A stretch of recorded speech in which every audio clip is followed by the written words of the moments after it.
Hey guys, welcome back to another Battlefield 6 video, and today we got the second phase of Season 2 in Battlefield 6, which means we got new content, a new battle pass, new challenges, new mode, and so on.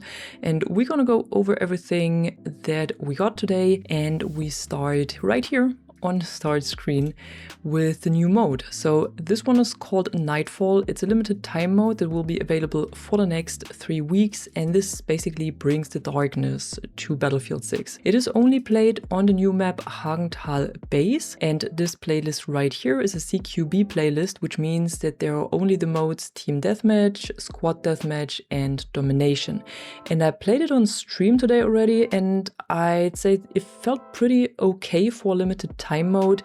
It brings something new to the table, something fresh. What you need to use in this one, of course, because it's pitch black for the most part, is flashlights, but these will give away your position, so be careful with using them. But what you definitely need to use are thermal optics. These are absolutely OP in this mode, especially when your night vision goggles are running out of battery, because what was added specifically for this mode as well are NVGs, and you can activate it by holding X on PC, and this is basically the same as it was for the gas mask in the mode that we had before. So you equip it and then it runs out of battery slowly, and once it runs out, your soldier will take it off, and then you have a short cooldown before you can use it again. But what you can do as well is that you can get more batteries for your NVGs from a resupply box, and you can get up to 3 batteries, so you can extend the time that you can use these NVGs. We also got the same thing for Gauntlet. So here this playlist has the Nightfall modifier as well, which means you play on the same map, so Hagenthal Base, and everything is pitch black. And then you have to use your NVGs or flashlights and so on to see the enemy. And this is pretty similar to the mode we had during the winter event. So this whole Gauntlet operation is played only on this map, but you only play 3 missions and not 4 like you would usually do in Gauntlet. But this is also only available for a limited time. And then under featured, you will find the new map Hagenthal Base without the Nightfall modifier. So this is the normal lights on version of this map. Unfortunately, this is only a conquest playlist right here. If you want to play this map in any other mode, you have to go over multiplayer and then custom search. And here you can select breakthrough, domination, escalation, and so on, any mode that is available, and select Hagenthal Base just to play all of these modes. Hagenthal Base is a linear map that is located below the contaminated map, so below the mountain map that we got in the first phase of Season 2, and this one is an infantry only map, and I feel like they tried to mimic Operation Locker or Redacted from 2042 with this map, but I gotta be honest, after playing it for roughly 2 hours, I didn't really feel it. It's not the classic meat grinder, it has a lot more ways to flank, it has a lot of destruction inside, it has a lot of verticality, and I honestly feel like it's just too much of everything. There are 1,000 angles you need to check and that you can get shot from. There are a lot of assets, there's a lot of playing with light and shadow, and this combination makes it so overwhelming and so hard to see the enemy. It was just too much for me personally. I just didn't really feel it. I also didn't really get the feel of former Battlefield meat grinders, but try it out for yourself and see if you like it or not. Also try it with the modifiers, with the Nightfall modifiers. I think it plays a lot better with this ones, also because the player count is lower and the map is even smaller on this one, so it's a bit more structured. But the full map on Conquest, it's somewhat okay, but on Breakthrough, it's just terrible. So it's not really my kind of thing. What we got as well with this new content drop is also a new Battle Pass bonus path. So this one's called Nightfall, just like this part of the season. And here you get another 11 tiers of cosmetics plus the new SMG that was added. This is the last tier of this bonus path, and some of these tiers are free as usual and some are only available with a premium pass. But of course the weapon is available with a free pass as well, so everyone can unlock it, of course. And when you head over to the challenges, we also got this special Nightfall tab right here with special challenges only for this content drop. And here you have several challenges with which you can earn these silver coins. So these ones are the ones you need for this bonus path. But what you can unlock here as well with this Nightfall tab is the new sidearm, the VZ61. So these were the two weapons that were added, the SMG and the new sidearm. The SMG unlockable through the battle pass and the sidearm unlockable through this challenge right here. And of course, we also got new weekly missions that also deliver this silver coin here. So be sure to do them as well if you want to progress on this new bonus path. And what we got as well with this content drop is another hardware path. So you have to go down 2 seasons and then season 2. And here you can unlock a new laser plus a new tag light for hipfire and a new tag light for aimed fire. So 3 new attachments with this first part. Then once you have unlocked this, you can unlock a new sight. This is a combination of thermal and red dot sight, which is really useful in the new mode. And then the third attachment that is new and it can be unlocked now is the flash compensator. And this is available on a lot of weapons, just like the assault rifles, carbines, and so on. And this is called Flash Hider right here in the overview, but then when you click on it, so you have the normal flash hider and this one's called flash hider as well. But when you click on it, it says flash compensator. And it also gives you the advantages of the flash hider plus the advantages of a compensator. So it limits the intensity of muzzle flashes and fully hides in-world spotting while firing. So the red dot above your head is not visible anymore when you use this flash compensator. And in addition to this, it also reduces recoil buildup and improves recoil recovery. So if you have been using the flash hider on a lot of your weapons, this is definitely a good alternative to this, and I think that it's actually the better alternative, even though it comes at the cost of more points. And while we are in the loadout screen already, we also got a new squad in the NATO faction. When you scroll down, you have the Strix Raiders, and these are available in the store with the Strix Raiders package you can buy, and this is what these guys look like. So you have several characters again, and this one right here, Al-Khatib, is actually one from the single player campaign. And what we also got is the new dirt bike. This is available on several maps, especially on Conquest and Escalation maps, and you can get it right from your HQ. So you just click on it and then you can hop on it. And this is actually pretty useful to do some stunts or get from A to B. It has 2 seats, one for the driver and one for a passenger, and it's actually pretty easy to maneuver and pretty fast. So I think it's a cool addition to the bigger maps that we have in Battlefield 6. And what we got as well today is that Battlefield 6 has started into another free trial period. So on your game you can now find BF6 free trial, and when you only own RedSec, then this is where you can try out some parts of the full game. So you can try out the CQB Nightfall playlist, you can try out the All Out Warfare playlist, which is a mix of Conquest, Escalation, and Breakthrough on, I believe, 4 maps is what they're offering. And there's also Casual Breakthrough where you can play against some bots. But this is what you can try out. Maybe you have a friend who wants to try it out, then now they can do this. But you have to download the RedSec build of the game and then you can try it out through these playlists.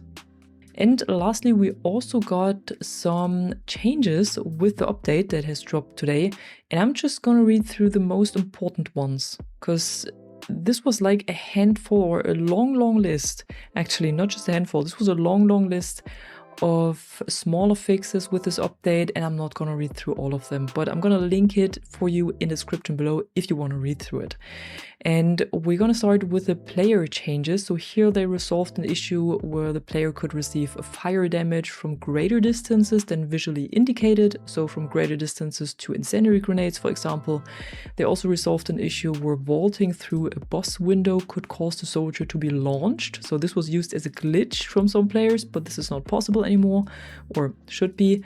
Then uniform soldier aiming now ignores minor FOV shifts, but instead only calculates the sensitivity based on zoom level magnification, which should make it more consistent. And they updated the weapon walking movement while zoomed to add physicality based on weapon archetypes. So the movement now scales without causing the reticle to deviate from the camera center. Then there were some improvements made to the hit registration. Here they improved bullet data transmission, they improved the time notch reliability, which should cause less instances of dying behind cover and should give us a more consistent hit reg. They increased the number of damage events processed per network update to improve the hit registration consistency, and they also resolved an issue where the damage screen effect that you get when you are being shot was delayed, so that it took longer for you to notice that you are being shot. Try it out for yourself. I did not notice any major difference from the state that it had before the update, so I'm not sure how much of an effect this actually has. Then we also got some vehicle changes. Here they added vehicle deturtling, which sounds amazing. So it means that when you flip your transport vehicle upside down, you can flip it on its feet again just by using the steering wheel controls. They also decreased the speed of the IFV, MBT and attack heli aim-guided missiles. They improved helicopter landing stability to prevent the helis from sliding across surfaces. They increased the braking power for tanks. They increased the health of the UH-79 by 20% across all multiplayer modes, but not in Battle Royale. And they restricted the scout helicopter passengers from using engineer rocket launchers. So you cannot sit in there and try to destroy other vehicles or other helicopters from this passenger seat. Then for the gadgets, the anti-tank mines now despawn 180 seconds after you have died. Then they have limited the amount of anti-tank mines to 6 active mines per player. They increased the friendly drone icon visibility from 50 to 150 meters. The portable mortar that the support class have can now be deployed inside HQ areas, which means when you are playing Breakthrough, for example, and you cannot get out of your HQ, you can now use the mortar as well to get rid of some of the defenders. And they also increased the mortar's HE shell effectiveness against stationary weapons, vehicles, and infantry. Moving on, we also have some changes to progression. Here they added 5 15 career XP boosters and 4 Battle Pass XP boosters to the career rank rewards. So between rank 3 and 23, you unlock them now.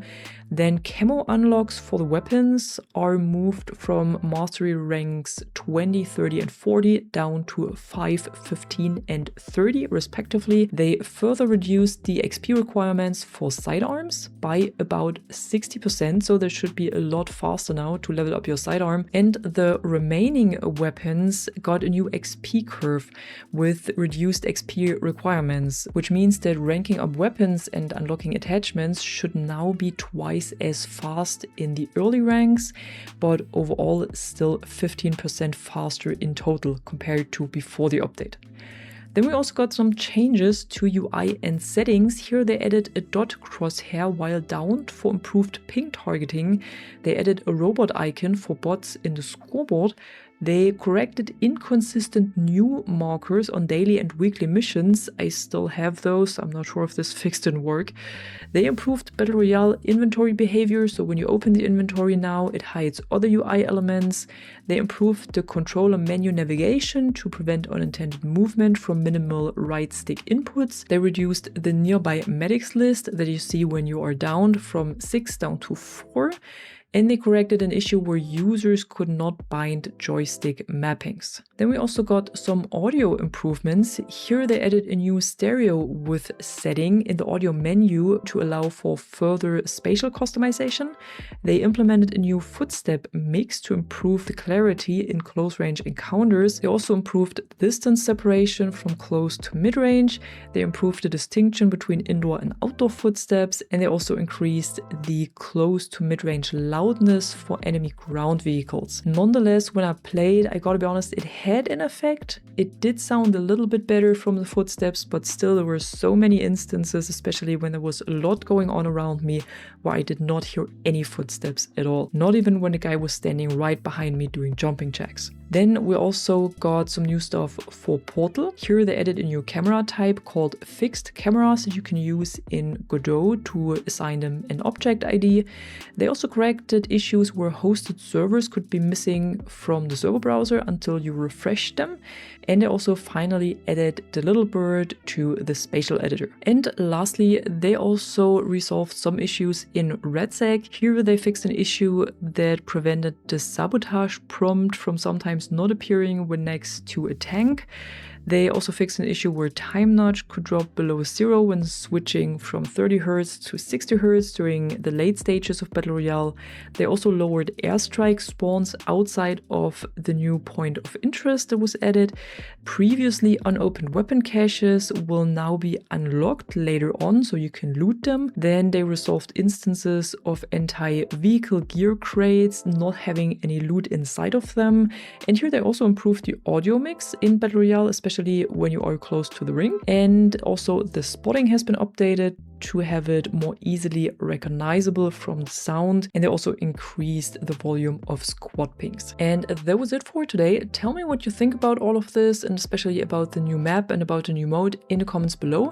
And if you enjoyed this video right here, don't forget to drop a like and subscribe, and I'm gonna see you in the next one. I'm the Catwoman and you are awesome.